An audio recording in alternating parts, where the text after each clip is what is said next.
Bonjour, ici c'est Balafi et aujourd'hui on va parler de l'apologie de Socrate. De Platon. Enfin, c'est l'apologie que Socrate a dite face à ses accusateurs lors de son procès qui mènera à sa mort, mais elle a été écrite par Platon après sa mort. Bon, c'est déjà le bordel.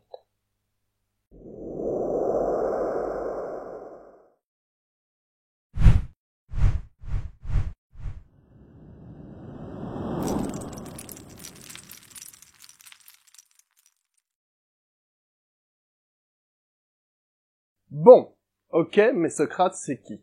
Socrate c'est un philosophe du 5e siècle avant Jésus-Christ. Et une chose assez importante sur lui, c'est qu'il n'a rien écrit. Alors faut bien comprendre une chose, c'est que le fait qu'il n'ait rien écrit, c'est pas un détail.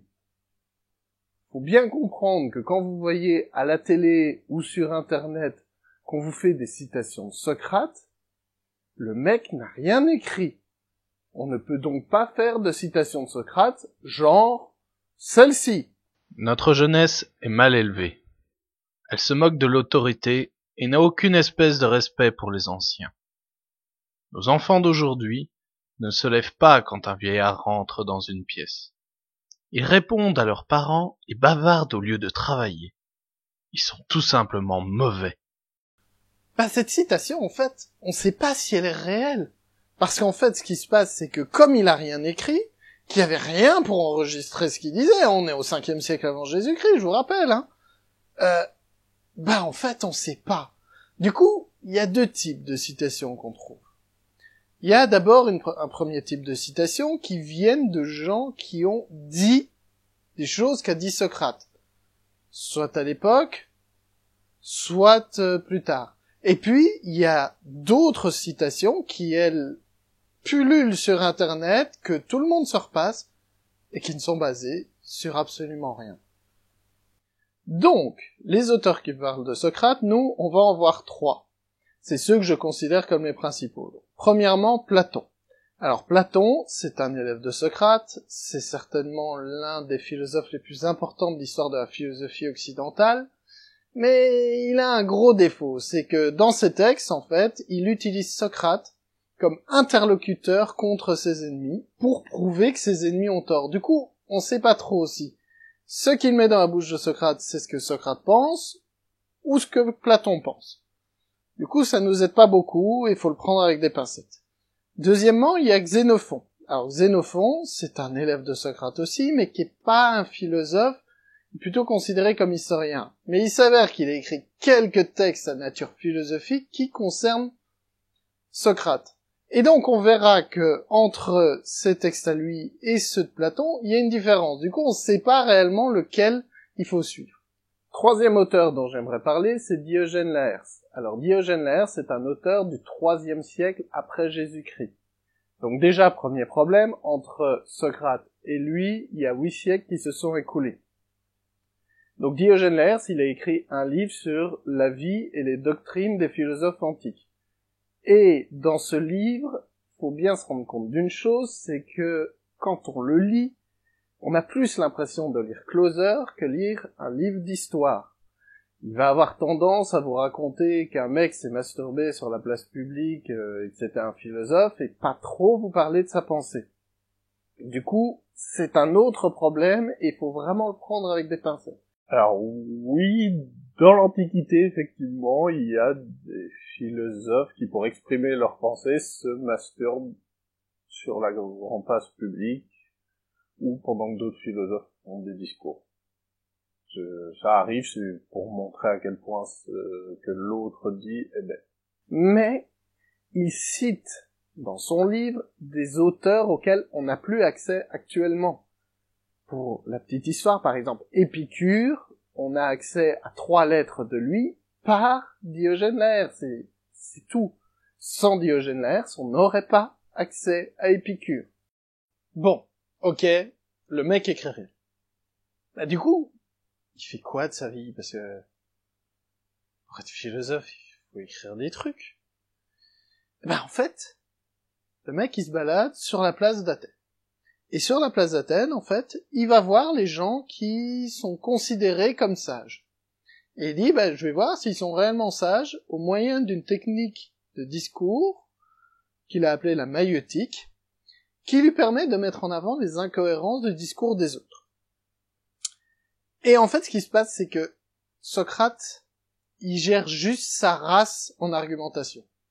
Mais tellement qu'en fait, les mecs, ils se retrouvent à lui taper dessus, plutôt qu'à continuer à argumenter avec lui, parce qu'en fait, il est trop fort. Il va avoir, du coup, beaucoup de jeunes qui viennent à côté de lui, et du coup, ce qui va se passer, c'est qu'au bout d'un moment, en fait, il va être attiré au tribunal, pour d'autres raisons que ça, mais on verra les raisons, et du coup, ce qu'on va voir aujourd'hui, c'est le texte que Platon a écrit après la mort de Socrate, qui retrace la défense qu'il a faite le jour de son procès. Bon, il est accusé pourquoi et par qui? Alors pourquoi d'abord? En fait, il a 3 chefs d'accusation. Il est accusé de ne pas reconnaître les dieux de la cité. Il faut dire ce qui est à l'époque, c'est grave. Vous voulez pas être taxé d'athée à l'époque. C'est très important, c'est un devoir civique de reconnaître les dieux de la cité.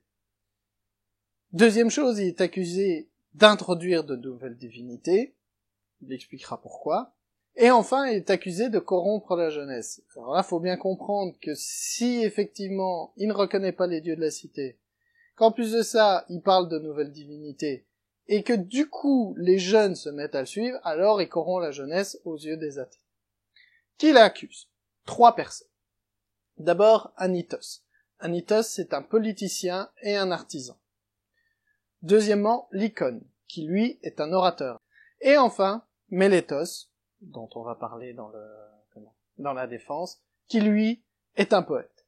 En fait, on remarque que ce sont les artisans et les politiciens, les orateurs ou bien les poètes, ce sont 4 types de personnes qu'il a beaucoup attaquées quand il argumente. Bon, du coup, sa défense, elle comporte quoi?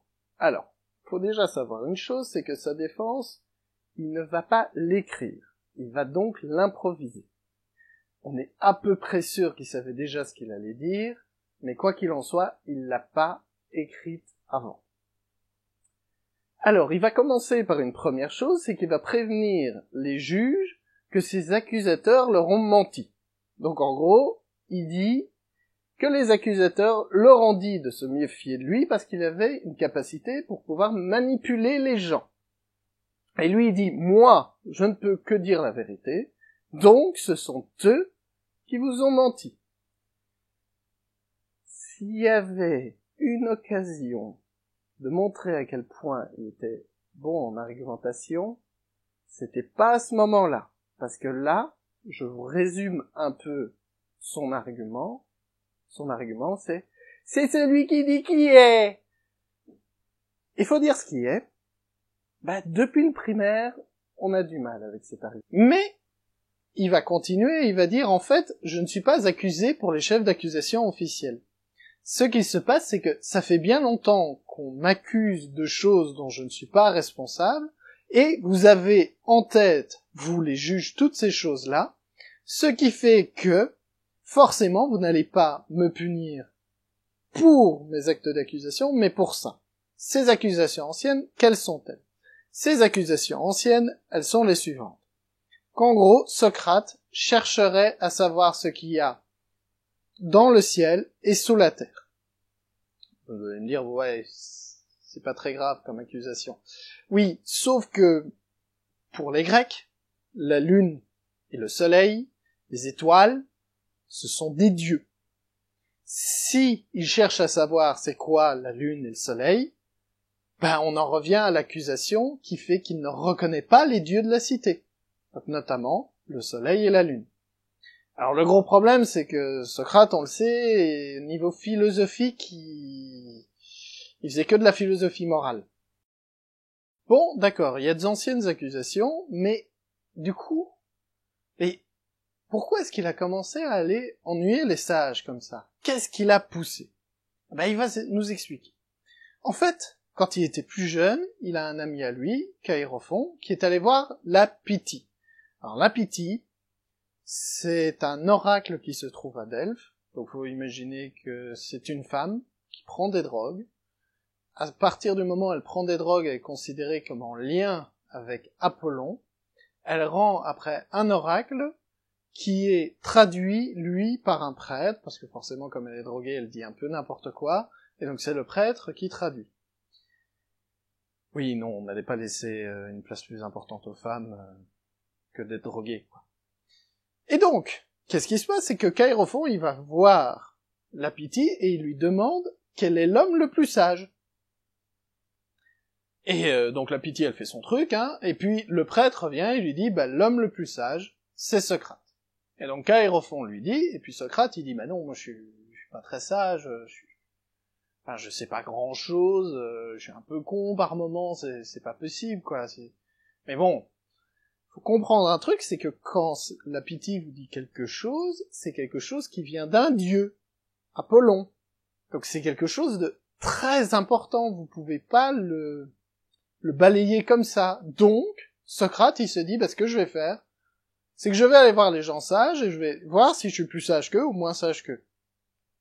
Et ensuite, bah, du coup, je respecterai la volonté du dieu, Apollon, parce que, très clairement, qu'est-ce qui se passe? Il m'a dit que j'étais le plus sage, et je ne peux pas dire qu'il a tort, c'est un dieu. Et donc, c'est pour ça qu'il va voir les sages. Et quand il va voir les sages, bah, il se rend compte qu'effectivement, les gars considérés comme sages, ils sont pas sages. Et du coup, il va avoir une révélation qui est que, ok, eux ne sont pas sages. Socrate dit, moi non plus, je ne suis pas sage, mais moi je le sais que je ne suis pas sage. Et il dit, peut-être que la sagesse, c'est quelque chose qui est réservé aux dieux. Et que donc, l'homme le plus sage, c'est celui qui se rend compte qu'il n'est pas sage. D'où il va reprendre une maxime très connue à l'époque, tout ce que je sais, c'est que je ne sais rien. Et ça, c'est toute la pensée de Socrate. C'est le fait de se dire, bah voilà, en fait, ce sont les dieux qui sont sages, et pas moi. Et du coup, à partir de ce moment-là, il va avoir un daimon. Alors, daimon, en grec, ça veut dire divinité. Ça a donné le mot démon, mais c'est pas, il n'y a pas de rapport réel entre les deux, si ce n'est l'étymologie, quoi. Et en fait, il raconte que, en gros, quand il hésite sur deux choses, sa divinité lui indique le chemin à suivre. Donc, imaginons qu'il hésite à aller au boulot. Oh, ce matin, pas trop envie, quoi. Eh ben, il va avoir un signe envoyé par la divinité pour aller au boulot ou pas. Genre, il va sortir de chez lui, il va voir un chat noir, il va dire, bah non, aujourd'hui, faut pas aller au boulot, quoi. Mais bon, concernant la corruption de la jeunesse. Le problème, selon Socrate, c'est que les jeunes qui le suivaient ont commencé à vouloir faire pareil. Mais quand eux se faisaient taper ou réprimander, ils disaient que c'était de la faute de Socrate. Et c'est pour ça qu'on a l'impression que Socrate corrompt les jeunes. Socrate va donc prendre Mélétos à partie pour lui demander de prouver qu'effectivement il corrompt la jeunesse. Socrate versus Mélétos. Mélétos. Qui rend les jeunes meilleurs? Les lois, Socrate. Je ne t'ai pas demandé quoi, je t'ai demandé qui. Ce n'est pas la même chose, ne te moque pas des juges. Les juges rendent les jeunes gens meilleurs. Les sénateurs et tous les citoyens. Donc, tous les citoyens de la cité d'Athènes rendent les jeunes meilleurs, sauf moi. C'est exactement ça, tu as tout compris, Socrate. Socrate va continuer par une analogie pour exprimer à quel point la position de Mélétos est idiote. Dis-moi, Mélétos, si tu veux améliorer tes cheveux et les rendre meilleurs, est-ce que tu vas aller voir n'importe quel citoyen?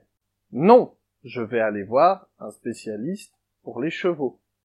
Et donc tu soutiens que pour les chevaux, il faut des spécialistes, et pour les jeunes gens, par contre, n'importe qui pourrait les rendre meilleurs?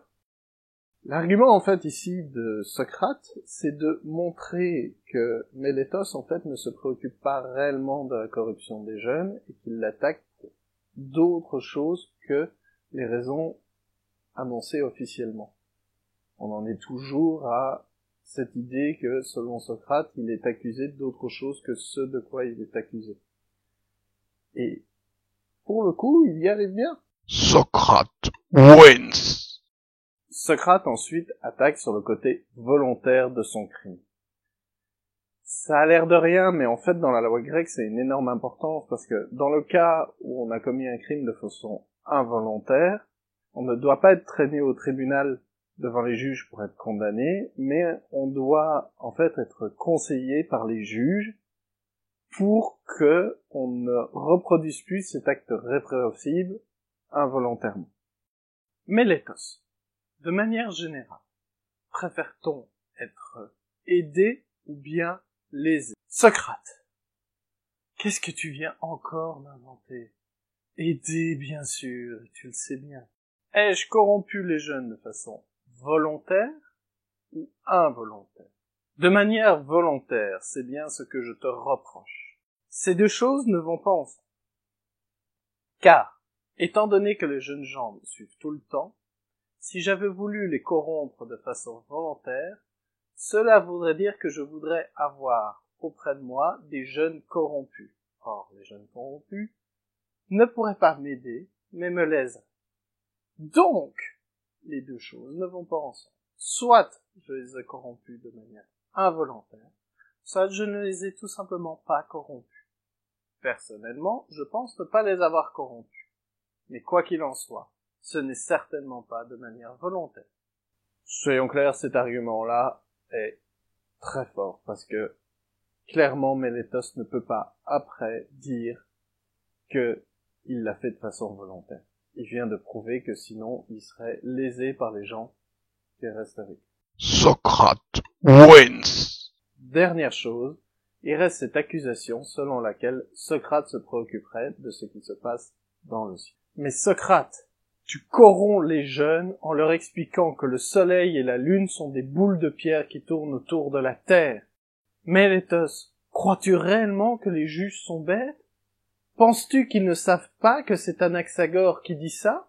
Et qu'en plus de ça, ces livres peuvent être achetés par les jeunes pour presque rien sur la place publique? Fatality. Socrate continuera de se défendre en disant qu'on ne peut pas l'accuser d'être athée et en même temps l'accuser d'introduire de nouvelles divinités. Car, c'est contradictoire, selon lui. Et en plus de ça, il dit que la fameuse nouvelle divinité qu'il amène, c'est son daimon, et que celui-ci lui a été envoyé par Apollon, qui est un dieu reconnu, et donc un dieu auquel on doit rendre des comptes. Donc il ne peut pas être athée. Cette argumentation est certainement l'une des plus faibles. Pourquoi? Parce que il explique en gros qu'il n'est pas athée, mais il ne va jamais dire qu'il rend bien le service civique d'adoration au Dieu tel qu'il doit le faire. Soyons clairs, de toutes les sources qu'on a, manifestement, il rendait effectivement les offrandes au Dieu comme il le fallait. C'est pas une vraie accusation, mais il ne s'en défend pas. Socrate va se réadresser aux juges après s'être intéressé à Mélétos directement. Il va leur dire quelques dernières choses. Premièrement, il va leur dire que s'il compte l'acquitter sous condition qu'il ne recommence plus, il déclare que il recommencera, parce que il considère que comme c'est une demande divine d'Apollon, par la Pythie, il vaut mieux désobéir aux hommes qu'aux dieux. Ensuite, il s'expliquera sur le fait que il n'a pas amené ses enfants pour faire pleurer les juges, car il considère que s'il l'avait fait, ce qui se faisait beaucoup à l'époque pour attendrir le cœur des juges, ça n'aurait pas la vérité qui aurait gagné, mais juste son discours. Et il ne veut pas que ce soit sa façon de parler qui le fasse gagner, que ce soit la vérité qui le fasse gagner s'il doit gagner. Socrate est donc considéré comme coupable et va donc être condamné. Mais dans la loi grecque, l'accusé a l'occasion de proposer une autre peine qu'il trouve qu'il mérite. Et à ce moment-là, il va donc proposer d'être nourri au prytanée. Alors, C'est une très bonne blague de Socrate, mais il faut juste un peu comprendre.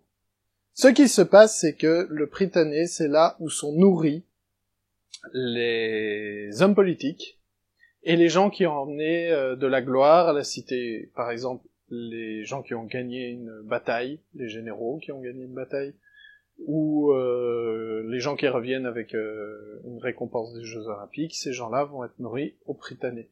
Donc c'est un réfectoire où on mange bien, manifestement. Socrate explique la chose comme ça, en disant que être nourri au Prytanée étant le plus grand honneur qu'on ait à Athènes, vu ce qu'il a rendu comme service à Athènes, selon lui, il devrait être nourri au Prytanée.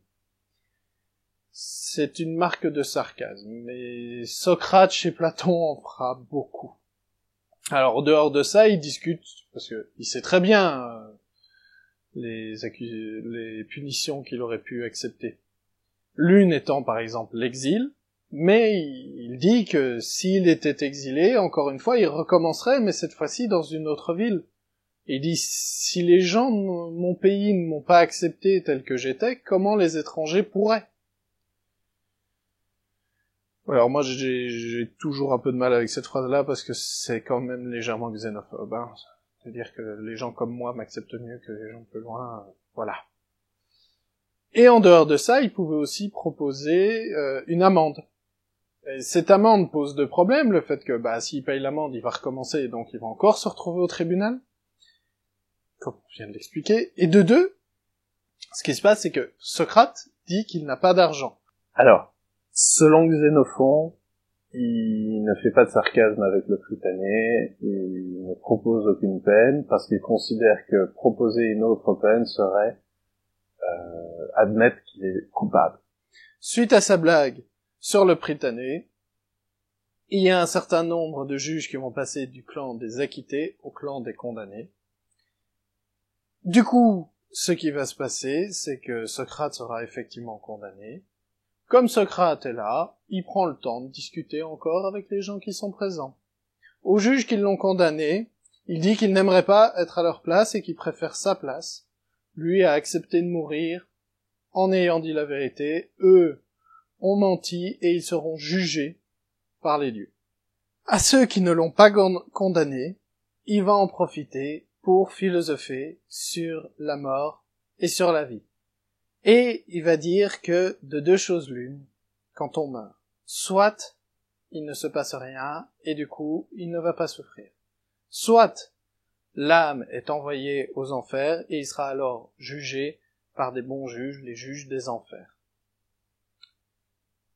Il sera très heureux de pouvoir discuter avec les morts pour voir qui était vraiment sage et qui ne l'était pas, pour voir si quelqu'un était plus sage que lui. Et il finit tout simplement son apologie en demandant aux Athéniens de questionner ses enfants de la même façon que lui les a questionnés.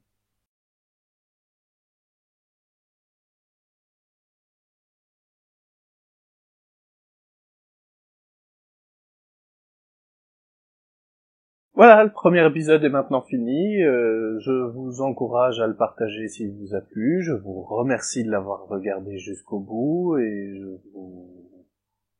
vous dis à la prochaine.